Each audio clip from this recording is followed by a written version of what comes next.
My daughter looked at me, her eyes holding a pity I hadn't earned, and delivered the line that would shatter my world, only to rebuild it from the ground up. Before we continue, first let me thank you for watching Granny's Voice. Please subscribe and tell us where you're watching from in the comments. Mom, you're just too old to fly to Dubai with us. Just watch the house. She said it so casually, as if she were commenting on the weather, not benching me from my own life. They packed their gleaming, expensive bags, a universe of adventure sealed in leather and chrome, while I stood in the hallway, feeling less like a person and more like a piece of furniture they had decided not to put in storage. A forgotten chair. But they made a fatal miscalculation. They assumed the old chair didn't have a mind of its own. When they returned from their sun-drenched paradise, tanned and triumphant, they found the house utterly empty. And I was gone, too. Their world, built so comfortably on my kindness, had vanished. My phone lit up with their panic 50 frantic calls I watched and ignored. They thought they had left me behind. They had no idea that I was the one who was finally moving forward. This is the story of how they tried to discard me. And how, in doing so, they handed me the very tools I needed to reclaim my life. The glossy travel brochures for Dubai were spread across my kitchen table like a deck of tarot cards, all predicting a future I wasn't invited to. Emma, my only daughter, traced the images of golden dunes with her perfectly manicured nails, her touch light and dismissive.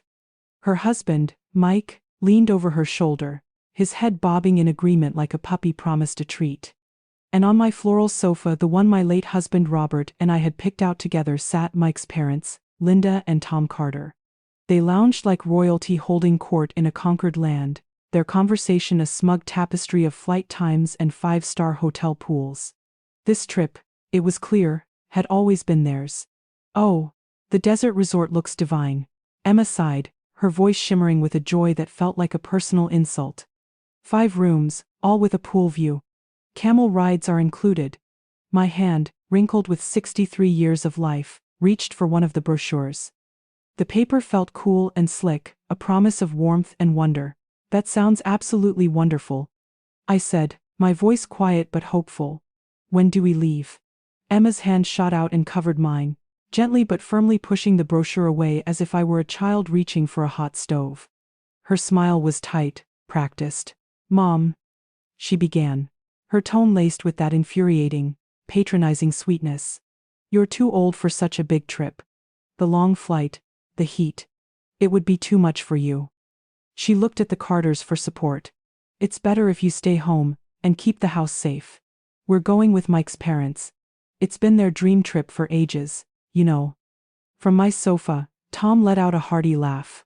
Been socking away money for this for years. He boomed, though I knew for a fact his savings were non-existent. I can't wait to ride those camels. Linda chirped, her eyes gleaming with a future that had no place for me. I stared at them, a silent calculation running through my mind. Tom was 66, 3 full years older than me. Linda was 64. Yet, somehow, their age was a ticket to adventure, while mine was a sentence of confinement. I've never seen the desert, I murmured, the words tasting like dust in my mouth. Mike shrugged, unable to meet my gaze. Maybe another time, Mom-in-law, this trip island. Well, it's kind of a family thing. Family. The word landed like a stone in my chest. I was the matriarch of this family, the foundation upon which they had built their comfortable lives for the last 6 years, and suddenly I was being defined out of the very word itself. I watched them, a ghost in my own home, as they planned around me, over me, through me. Emma was already showing Linda pictures of restaurants on her phone, their heads bent together in a conspiracy of exclusion. Mike was pointing at adventure packages in another brochure. They moved with the effortless entitlement of people who had forgotten whose roof they were living under, whose generosity was funding their very existence. Our flight leaves Saturday morning, Emma announced to the room, but not to me. We'll be gone for 12 days. You'll have the whole place to yourself. Think of it as your own little vacation.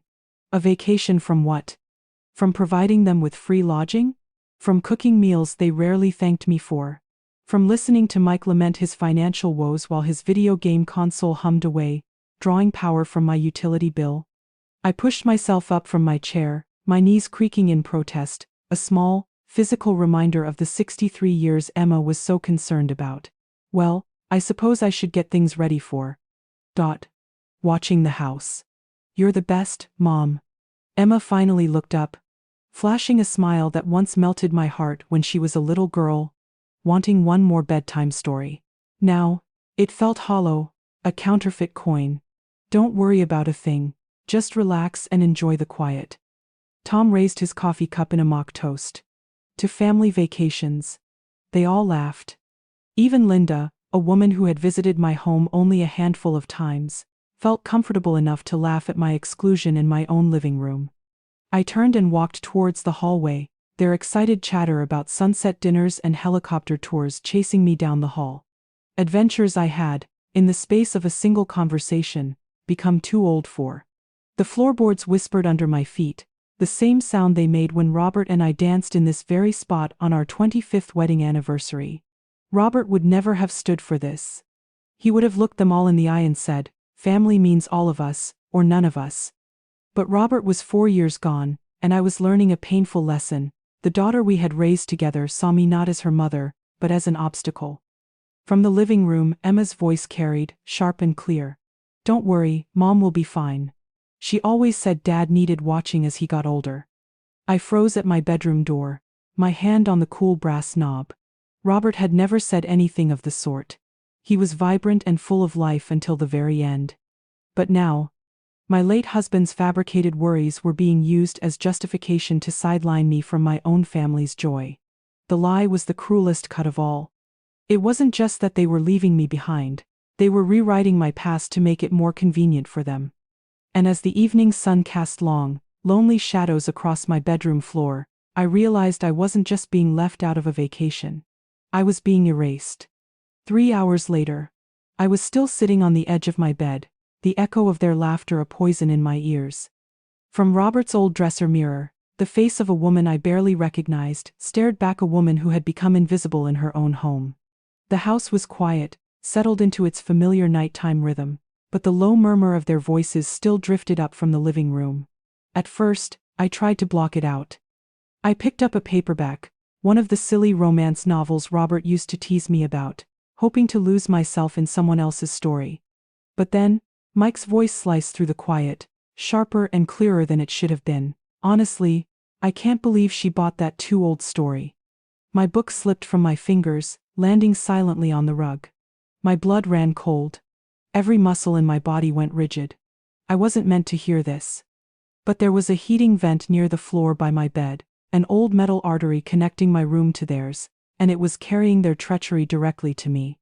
Emma's laugh floated up, light and cruel. "Mom's always been a bit naive. Remember when we told her we'd pay her back for the new kitchen remodel? She actually believed us." Their joint laughter that followed wasn't just casual, it was contemptuous. I crept from my bed, moving silently toward the vent, my old teacher instincts taking over. After 25 years in a classroom, I knew when to listen. This was a listening moment. Tom's voice, thick with satisfaction, joined the chorus. "The timing is perfect. Right after we get back from Dubai, we move her into that assisted living facility we found. Sunny Acres has an opening next month," Linda added, her tone crisp and businesslike, as if she were discussing a stock portfolio. "They said they could rush the paperwork if we put down a cash deposit." "How much?" Mike asked. $4,000. Tom replied. "But it's a worthy investment to get her settled quickly. Once she's in there, this house becomes ours free and clear. It's our inheritance, after all." The floor seemed to tilt beneath my feet. I braced myself against the wall, my knuckles turning white as I gripped the windowsill. Inheritance? They spoke of it as if I were already dead. Emma's voice was giddy with greed. "I already spoke to that real estate agent, Janet Mills. She thinks we can get at least $900,000 for this place, maybe even $1 million in this market. Split 4 ways. Mom, Dad, you've certainly earned your share for putting up with her endless questions these past few years." "She has gotten rather pushy, hasn't she?" Linda agreed. "Always wanting to know our plans, wanting to be included in everything. The selfishness is astounding." Selfishness. The word hung in the air, a grotesque accusation. They called me selfish while sitting in my house, eating my food, planning to steal my future. Like, Mom, you're 63. Emma scoffed. Your fun years are over. It's our turn now. My legs gave out, and I sank back onto the bed. 6 years. For 6 years, I had given them a home when they had none. I had paid the bills, bought the groceries, fixed the leaky faucets, all while Mike looked for work and Emma figured things out. They had used my car, my kitchen, my kindness, and their gratitude was a plot to have me institutionalized. Mike's voice swelled with excitement. The best part is, she'll never see it coming. We've got her convinced, we're just worried about her health. Mom was always too trusting, Emma mused. Tom's voice cut in, unexpectedly. That's not true. Her husband, Robert, that man adored her. He saw the good in everyone. Well, he's not here to argue now, is he? Emma's voice turned to ice. And frankly, this is what's best for everyone. Mom gets professional care, and we get financial security. Professional care. It was such a sterile, clean euphemism for what they were really doing, getting rid of me. The conversation droned on, a symphony of their greed, but I had heard enough. I stood up, my movements slow and deliberate, and walked to my dresser. I opened the bottom drawer and took out Robert's old watch box. Inside, nestled beneath his wedding ring and a few treasured photographs, were the papers. The deed to this house. The house I had bought with my own teaching salary, the house where Robert and I had planned to watch our grandchildren grow up. My face stared back at me from the mirror again, but this time, something was different. The invisibility was gone. The hurt was calcifying into something harder, something stronger. The woman looking back at me was no longer a victim. She was a strategist. I closed the watch box, the soft click echoing the hardening of my own heart, and returned to the edge of my bed, listening as their plotting voices finally faded into silence. Sleep was an impossibility. Every time I closed my eyes, I was haunted by two versions of my son-in-law. There was the Mike from tonight, his voice dripping with casual cruelty. And then there was the Mike from 6 years ago, his voice shattered and desperate over the phone. It had been a Wednesday night in March, 10:45 p.m. I remembered the exact time because I was grading 7th grade math tests, my red pen poised over a poorly solved equation. Helen. Mike had sobbed into the phone. I need help. I've lost everything. The story tumbled out in a torrent of shame and regret. Online gambling, a disastrous bet on cryptocurrency that was supposed to be a sure thing, day trading apps that bled him dry. $52,000 in credit card debt. The bank was threatening foreclosure. In the background, I could hear Emma crying, pregnant with their third child. It was supposed to be Bitcoin, he'd whispered, his voice cracking. Everyone said it couldn't lose. I put our savings, the down payment, everything. My teacher's heart had broken for him. Robert had been gone only a few months, and the house felt cavernously empty. Emma was my daughter. These were my grandchildren. We have nowhere else to go, he pleaded. Emma's dad, he never liked me. We can't ask him. He knew exactly which heartstrings to pull. The grieving widow in her empty nest. The protective grandmother. The woman with a soft spot for a sob story. Lying there in the dark. I saw it all with horrifying clarity. It hadn't been desperation, it had been a performance. A carefully calculated appeal designed to exploit my grief and my generosity. I rose from the bed and walked to the window overlooking the backyard. The swing set I'd built for the grandkids glinted in the moonlight, $400 from my retirement fund. Their bicycles, with training wheels I'd bought and installed myself, leaned against the garage. My hands began to tremble as I started doing the math, the numbers a silent testament to their long con. 6 years of groceries for a family of 6, at least $22,000. Utilities that had tripled overnight. Another $8,000. The kitchen remodel Emma had mentioned, the one they promised to pay me back for, $16,000. Doctor's bills when their insurance lapsed. Car repairs. School supplies. Christmas presents. It was well over $75,000. $75,000 given to people who now called me selfish. The math was simple and utterly heartbreaking. I had supported them for longer than some marriages last, and their gratitude had curdled into a monstrous sense of entitlement. I went back to my dresser and pulled out a small ledger. It had been Robert's idea. You'll want to know where the money goes, honey, he'd said. Page after page was filled with my neat script, documenting Mike's requests, Emma's needs, the children's wants. Each entry was a small knife twisting in my gut. Promises of repayment that were never kept. When things get better, they'd always say. But things never got better for them, because they never had to. They had simply learned to ask for more. The old house creaked around me, settling into the deep quiet of the night. In the morning, they would wake up, buzzing with excitement for their trip. They would pack suitcases I had bought them. They would drive to the airport in a car I had helped them pay for. They would board a plane with tickets purchased with the inheritance they had already stolen in their minds. And I was expected to stay behind, the obedient little house sitter, guarding the asset they planned to liquidate. But as I sat there, surrounded by the ghosts of a life I had built, something inside me snapped. They had confused my kindness for weakness. They had mistaken my generosity for stupidity. That was their biggest mistake. 25 years of teaching middle school had taught me strategy, patience, and how to stay one step ahead of anyone who thought they could outsmart the system. Some lessons are taught with gentle guidance. Others require consequences. I closed the ledger and placed it back in the drawer. Tomorrow morning, they were expecting a quiet, compliant old woman. They were about to meet a retired mathematics teacher who was ready to teach them one final, unforgettable lesson. Dawn filtered through the kitchen blinds, illuminating a scene of cheerful chaos. The conspirators were already buzzing with travel excitement. Emma stood at the counter, a general marshalling her troops, organizing passports and tickets into neat piles.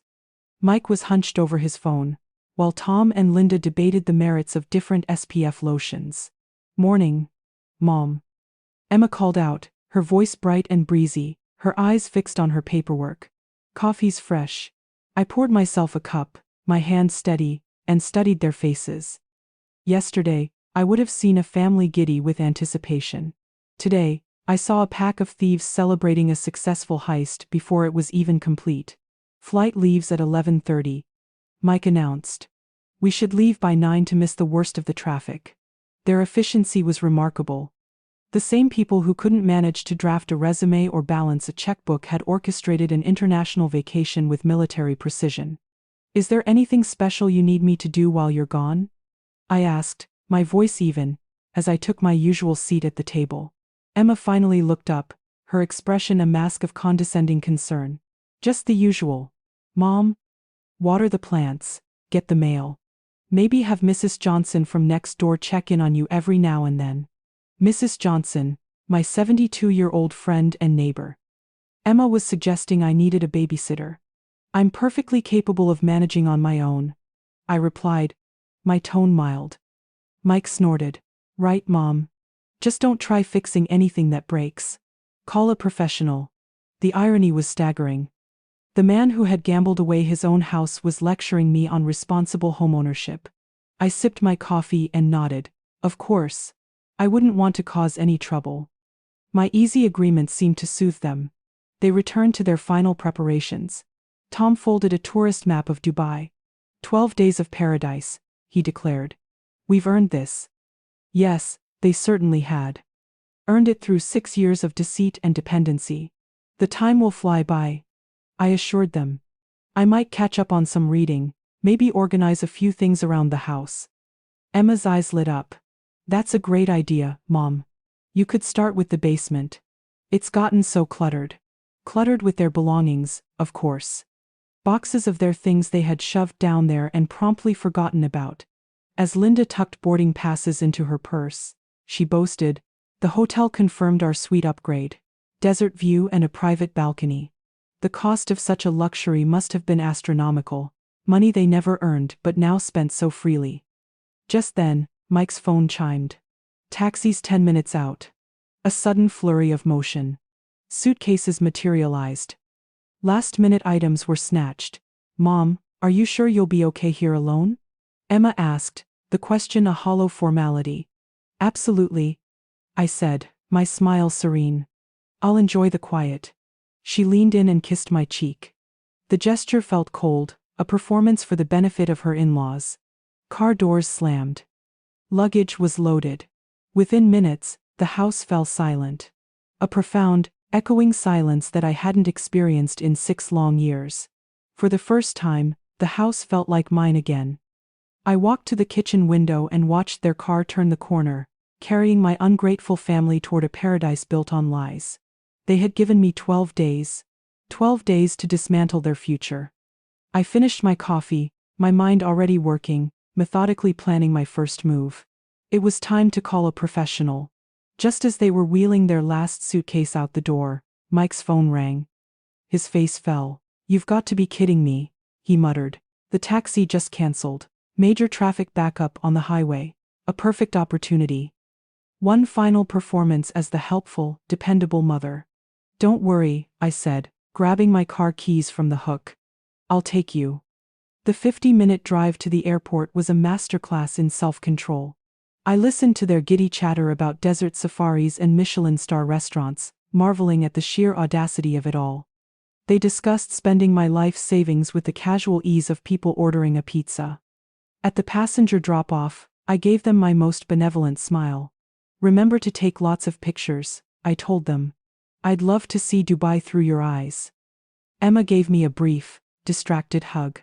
"We'll send postcards, and Mom, don't work too hard while we're gone." "Thanks for the ride, Mom," Mike said, hauling the heaviest bag from the trunk. "You're a lifesaver." The irony was so thick I could taste it. I waited until their figures were swallowed by the automatic doors of the terminal. Then, I drove home, not with a sense of loss, but with a burgeoning feeling of electric anticipation. The moment I walked back into my quiet kitchen, I pulled out my phone. I dialed the number Emma had so carelessly mentioned in her treacherous conversation. A professional voice answered. "Mills Realty, Janet speaking." "Mrs. Mills," I began, my voice clear and steady. "My name is Helen Parker. I understand you might be interested in a property in my area. I need to sell my house. As quickly as possible."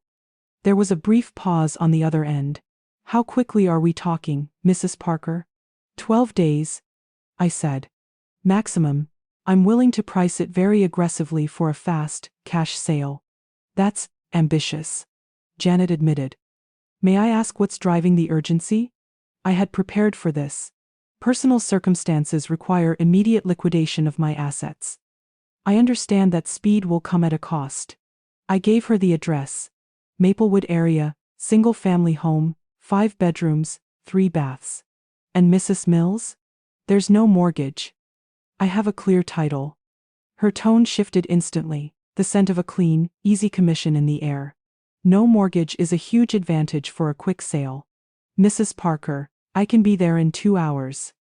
120 minutes. In 120 minutes, the first gear of my meticulously planned machine of justice would begin to turn. They thought they had left a frail old woman to watch a house. They were about to discover they had left a queen on the chessboard with a clear path to checkmate. "I'll be waiting," I confirmed, and hung up the phone. I walked through the rooms of my house, seeing them not as a home, but as an asset. Robert's laughter seemed to echo in the living room.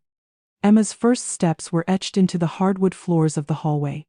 These walls had witnessed a lifetime of memories, but now they represented something else entirely: leverage. I retrieved the deed from Robert's watchbox, along with 2 decades of property tax records. When the doorbell rang precisely 2 hours later, I was ready. Janet Mills was a whirlwind of brisk efficiency, her eyes constantly scanning, calculating, assessing. "Beautiful home," she commented, tapping the original crown molding. "Original features, add significant value." My late husband, Robert, insisted on maintaining the home's character. I said. "Smart man," she replied, pulling out a tablet. "Now, Mrs. Parker, a 12-day timeline requires cash buyers, minimal contingencies, and a price that will make them move instantly. Are you prepared for that?" I looked her straight in the eye. "Speed matters more than maximum profit." "Excellent," she said with a decisive nod. "Then let's see what we're working with." As Janet moved through my home, measuring rooms and snapping photos, something shifted inside me. For 6 years, my life had been a series of reactions to their needs, their demands, their emergencies. Now, for the first time, I was the one taking action. I was in control. The universe had a funny way of providing poetic justice. Emma had dropped Janet's name while planning to steal my house. Now, Janet was here at my invitation, working for my goals, on my timeline. The scales were beginning to balance. Hours later, my phone rang.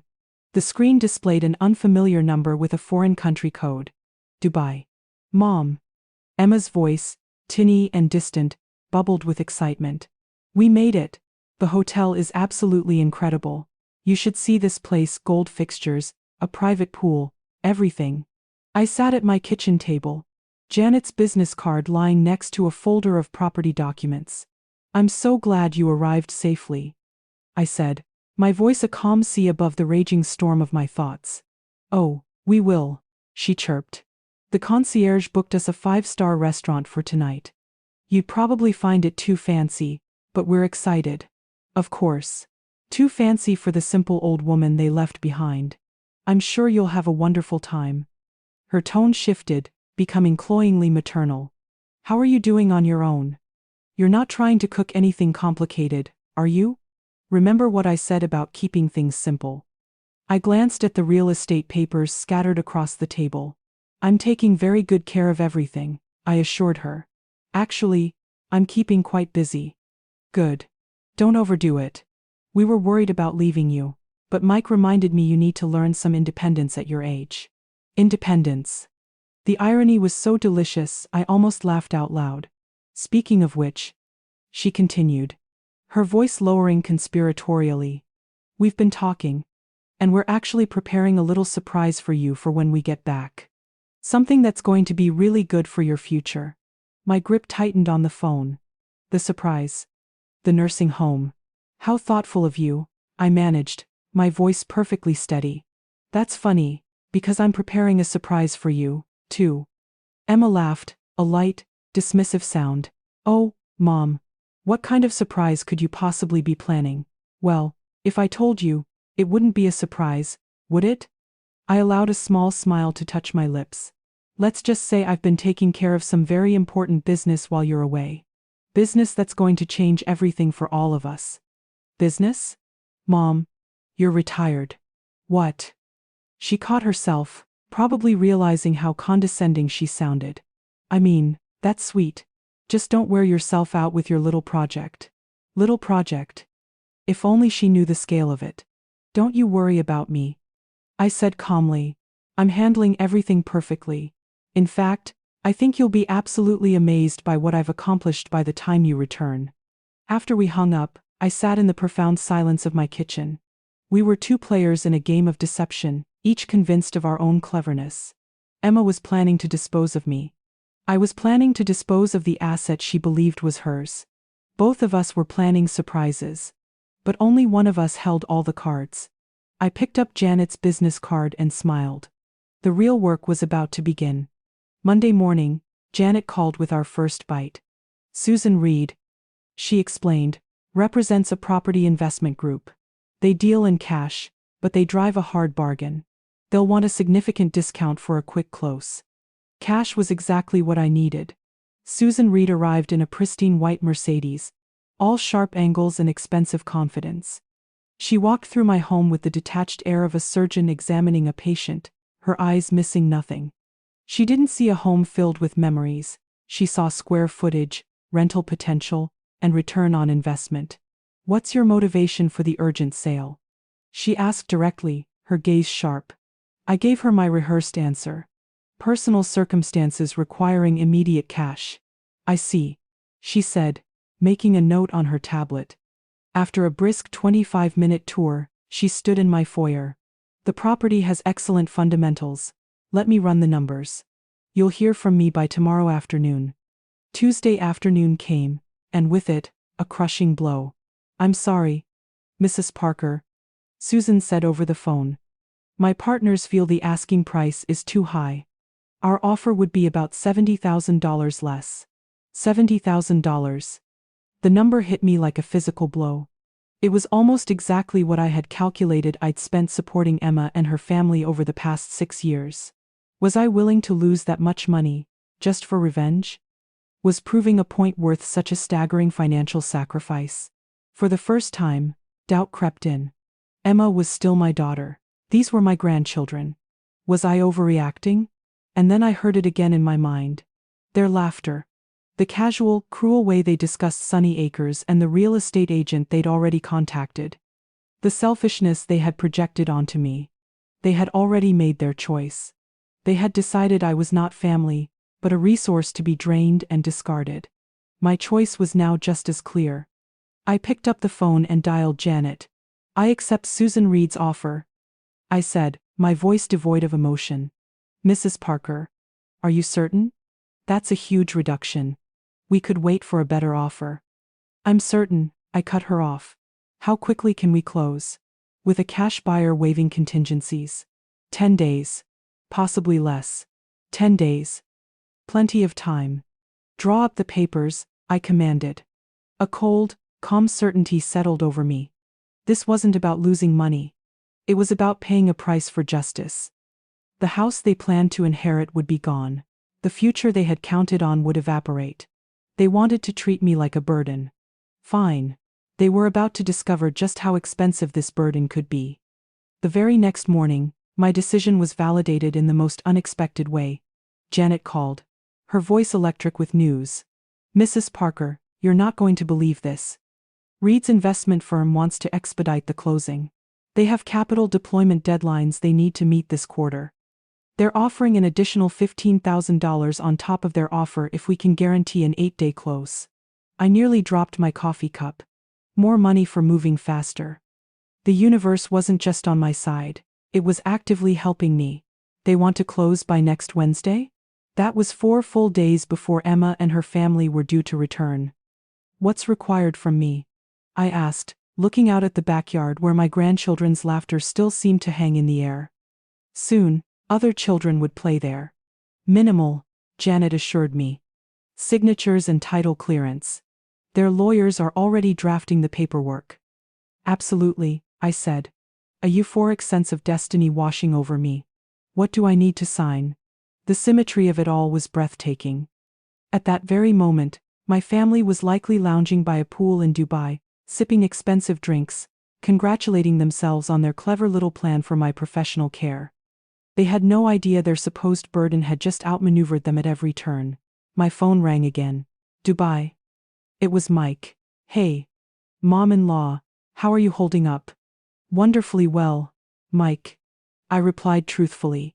"Just taking care of business, as I promised." He laughed. "Good to hear. Listen, Linda and Tom are thinking about extending the trip a few days if we can change the flights. The kids are loving it here. Extend the trip." They were actually considering giving me more time to complete my counteroffensive. "That sounds wonderful," I said, my voice smooth as silk.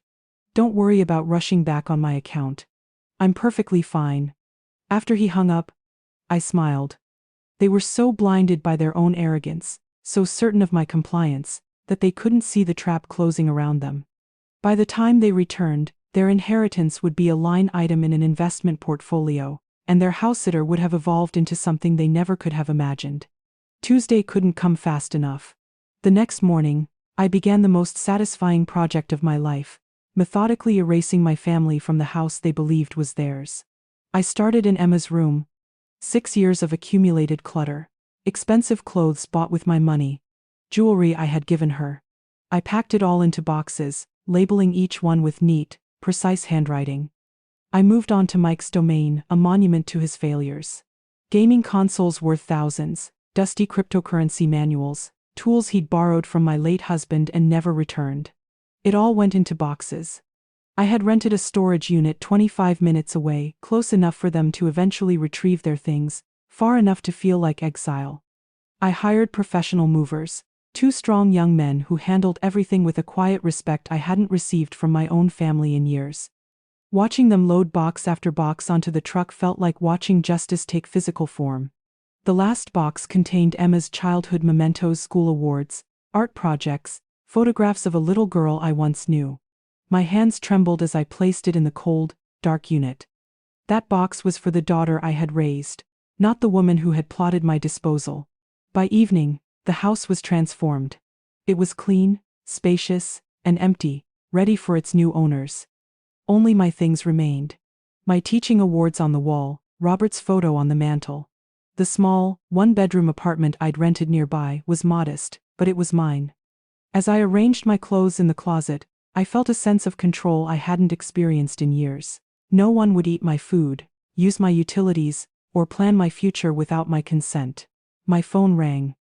Dubai again. Mom, just checking in. Emma said, her voice relaxed. How are you? I looked around my peaceful, sparse new home. Extremely well. I said with complete honesty.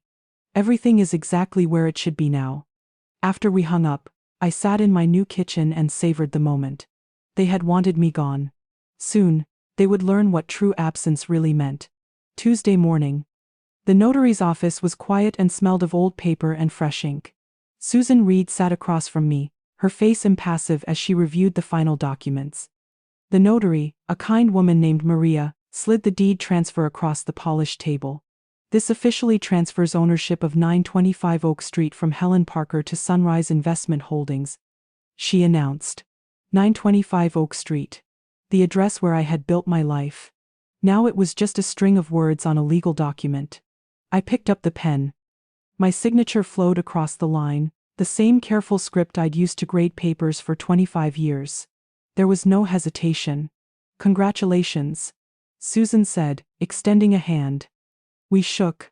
A retired teacher and a corporate executive. Sealing a deal that would detonate the lives of 5 people enjoying a vacation in paradise.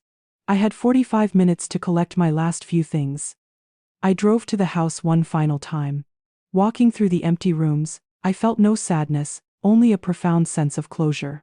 This was where they had betrayed me. This was where I had chosen justice over victimhood. I took Robert's photo from the mantel, and my teaching certificates from the wall. As I stood in the foyer, my phone buzzed. A text from Emma. Mom, having an amazing time. Mike thinks we should extend the trip another week. Hope you don't mind the extra alone time. Love you. An extra week. They were handing me more time to savor my victory. I locked the front door for the last time and handed the keys to Susan Reed, who was waiting in the driveway. As I drove away, I didn't look back. The countdown had begun. 2 weeks later, I sat on the balcony of a suite at the Burj Al Arab Hotel in Dubai, sipping a morning coffee. The very vacation they had denied me, I was now enjoying in style, funded by their inheritance. My phone rang. It was Mrs. Johnson from Florida. Helen, she whispered, her voice trembling with barely contained excitement. They're back. I watched a caravan of camels move slowly across the distant dunes. And how did they take the news? Oh, my goodness. You should have seen Emma's face when the new owners opened the door. She kept insisting it was all a mistake, that it was her house. She actually tried to push past them. I smiled. And Mike? He was furious. Screaming about lawyers and lawsuits until they threatened to call the police. Linda was just sobbing. Tom just kept asking where you were. Did you give them the information for the storage unit? I did, she confirmed. Emma crumpled the paper up in her fist and demanded to know where you were. I told her exactly what you said to say, that you'd sold the house and left town, and that they could contact you directly. Have they tried? I asked, my gaze sweeping over the opulent city below. Constantly, she said. Emma has been calling your number every 5 minutes for the last 2 hours. Mike has left some very colorful voicemails. I glanced at my own phone. 50 missed calls, 23 voicemails. I imagine they're quite motivated to speak with me now. Helen, I have to ask, she said. Are you really in Dubai? I am, I replied, letting her savor the irony. Robert would be proud of you, Helen, she said softly. He always said you were the strongest woman he knew. After we hung up, I let their calls go to voicemail. A text from Linda flashed across the screen. Helen, please call us. We need to talk. I deleted it without a second thought. For 6 years, they had held all the power. Now, the roles were completely reversed. They could wait. They could wait until they had learned what it truly felt like to be discarded. I ordered room service and settled in to watch the magnificent desert sunset they had tried to steal from me. My phone continued to buzz, a frantic, desperate rhythm from a world away. They were about to become excellent students in a very difficult course I had designed just for them. The subject was consequences. 8 hours later, I was seated in first class on an evening flight from Dubai back to Florida. As the Boeing 777 climbed into the night sky, I finally began to listen to their voicemails. It was a fascinating study in the anatomy of panic. The first message was from Emma, her voice sharp with entitled anger. "Mom, I don't know what kind of game you're playing, but it isn't funny. Call me back immediately." By message 15, Mike was threatening legal action. No one would eat my food, use my utilities, or plan my future without my consent. My phone rang. Dubai again. "Mom, just checking in," Emma said, her voice relaxed. "How are you?" I looked around my peaceful, sparse new home. "Extremely well," I said with complete honesty. "Everything is exactly where it should be now." After we hung up, I sat in my new kitchen and savored the moment. They had wanted me gone. Soon, they would learn what true absence really meant. Tuesday morning. The notary's office was quiet and smelled of old paper and fresh ink. Susan Reed sat across from me, her face impassive as she reviewed the final documents. The notary, a kind woman named Maria, slid the deed transfer across the polished table. "This officially transfers ownership of 925 Oak Street from Helen Parker to Sunrise Investment Holdings," she announced. 925 Oak Street. The address where I had built my life. Now it was just a string of words on a legal document. I picked up the pen. My signature flowed across the line, the same careful script I'd used to grade papers for 25 years. There was no hesitation. "Congratulations," Susan said, extending a hand. We shook, a retired teacher and a corporate executive, sealing a deal that would detonate the lives of 5 people enjoying a vacation in paradise. I had 45 minutes to collect my last few things. I drove to the house one final time. Walking through the empty rooms, I felt no sadness, only a profound sense of closure. This was where they had betrayed me. This was where I had chosen justice over victimhood. I took Robert's photo from the mantel and my teaching certificates from the wall. As I stood in the foyer, my phone buzzed. A text from Emma. "Mom, having an amazing time. Mike thinks we should extend the trip another week. Hope you don't mind the extra alone time. Love you, an extra week." They were handing me more time to savor my victory. I locked the front door for the last time and handed the keys to Susan Reed, who was waiting in the driveway. As I drove away, I didn't look back. The countdown had begun. 2 weeks later, I sat on the balcony of a suite at the Burj Al Arab Hotel in Dubai, sipping a morning coffee. The very vacation they had denied me, I was now enjoying in style, funded by their inheritance. My phone rang. It was Mrs. Johnson from Florida. "Helen," she whispered, her voice trembling with barely contained excitement. "They're back." I watched a caravan of camels move slowly across the distant dunes. And how did they take the news? Oh, my goodness. You should have seen Emma's face when the new owners opened the door. She kept insisting it was all a mistake, that it was her house. She actually tried to push past them. I smiled. And Mike? He was furious. Screaming about lawyers and lawsuits until they threatened to call the police. Linda was just sobbing. Tom just kept asking where you were. "Did you give them the information for the storage unit?" "I did," she confirmed. Emma crumpled the paper up in her fist and demanded to know where you were. "I told her exactly what you said to say. That you'd sold the house and left town, and that they could contact you directly." "Have they tried?" I asked, my gaze sweeping over the opulent city below. "Constantly," she said. "Emma has been calling your number every 5 minutes for the last 2 hours. Mike has left some very colorful voicemails." I glanced at my own phone. 50 missed calls. 23 voicemails. I imagine they're quite motivated to speak with me now. "Helen, I have to ask," she said. "Are you really in Dubai?" "I am," I replied, letting her savor the irony. "Robert would be proud of you, Helen," she said softly. "He always said you were the strongest woman he knew." After we hung up, I let their calls go to voicemail. A text from Linda flashed across the screen. "Helen, please call us. We need to talk." I deleted it without a second thought. For 6 years, they had held all the power. Now, the roles were completely reversed. They could wait. They could wait until they had learned what it truly felt like to be discarded. I ordered room service and settled in to watch the magnificent desert sunset they had tried to steal from me. My phone continued to buzz, a frantic, desperate rhythm from a world away. They were about to become excellent students in a very difficult course I had designed just for them. The subject was consequences. 8 hours later, I was seated in first class on an evening flight from Dubai back to Florida. As the Boeing 777 climbed into the night sky, I finally began to listen to their voicemails. It was a fascinating study in the anatomy of panic. The first message was from Emma, her voice sharp with entitled anger. "Mom, I don't know what kind of game you're playing, but it isn't funny. Call me back immediately." By message 15, Mike was threatening legal action. "This is insane, Helen. You can't just sell our house from under us. We will sue you for everything you have." Message 20 was Linda, her voice choked with tears.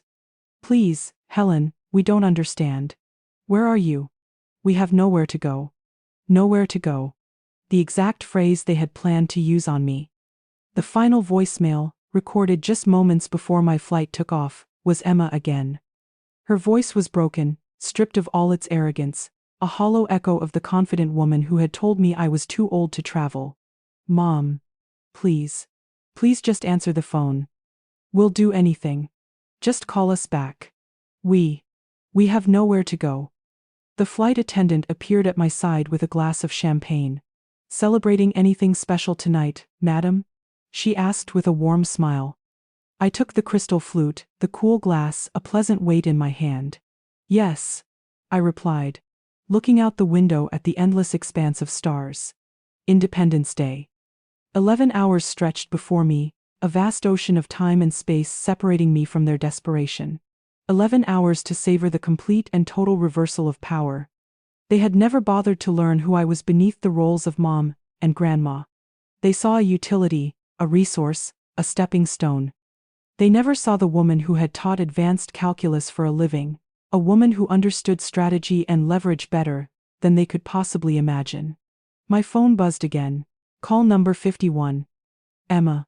I watched her name glow on the screen, then fade to black. The lesson was still in session, and I was in no hurry to end it. If you like this story, please like this video, subscribe to Granny's Voice, and share your thoughts in the comments. Click the box on the left for the next story. Thank you for watching.